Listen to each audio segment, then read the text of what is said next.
Oi, eu sou o Alexandre Robles e eu tenho uma mensagem para você.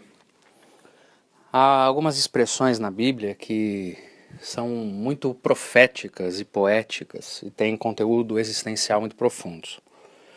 Nós temos no Antigo Testamento, por exemplo, quando Deus confunde a língua dos homens para que os povos se separem, as culturas se separem, nasçam, surjam muitas culturas e que a comunicação seja um problema a fim de que a humanidade inteira não se una e se destrua numa só. Deus então confunde o idioma e as pessoas não conseguem se comunicar. Quando você vai para o Novo Testamento, você tem a vinda do Espírito Santo revertendo essa situação, fazendo com que pessoas de várias nacionalidades diferentes, com a mesma fé e a mesma origem judaica, mas vindo de lugares diferentes, com idiomas diferentes, porque receberam a presença do Espírito Santo como um impacto muito profundo, passaram a falar uma no idioma da outra e elas então se entenderam e as pessoas conversaram numa mesma língua, num mesmo idioma. Há um texto, por exemplo, do Antigo Testamento que fala que no tempo do Messias, no tempo do reino de Deus, ele vai converter o coração dos pais aos filhos e o coração dos filhos aos pais, numa clara demonstração de que as pessoas vão se entender melhor. E o Apocalipse termina dizendo para nós que no final dos tempos haverá gente diante de Deus de toda língua, raça, tribo e nação.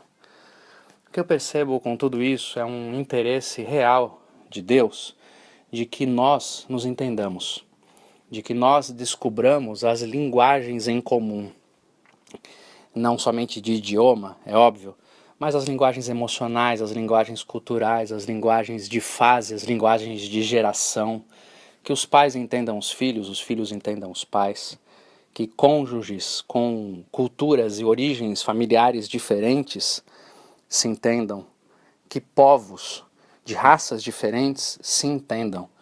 E essa linguagem emocional, essa linguagem existencial, é o amor, o afeto, a compreensão.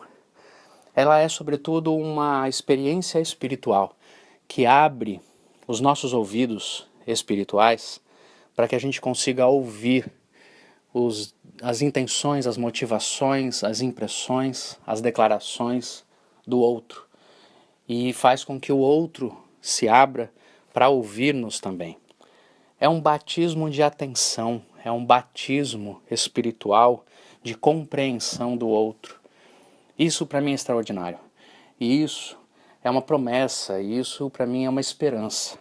Sempre que eu quero que as pessoas mais próximas de mim me entendam e sempre que eu quero entender as pessoas que são próximas, eu oro com essa esperança de que Deus converta o meu coração ao meu filho, aos meus filhos, que Deus converta o coração dele ao meu, que Deus converta o coração da minha esposa ao meu e o meu ao dela, de que Deus nos converta um ao outro, para que a gente se entenda e haja harmonia, crescimento, proteção, que haja paz. Para mim, essas considerações são considerações existenciais, cheias de esperança profética, de que Deus realize em nós aquilo que Ele sempre quis operar, que haja um entendimento de linguagem entre as pessoas. Que Deus converta o nosso coração, um ao outro. Isso é digno e isso é justo de se orar. Que Deus converta os corações em casa, que Deus converta os corações nas culturas, que Deus converta os corações de cada organização, de cada setor, que Deus converta sobretudo o coração entre aqueles que são íntimos, dentro de casa e que precisam se entender. Que Deus nos abençoe.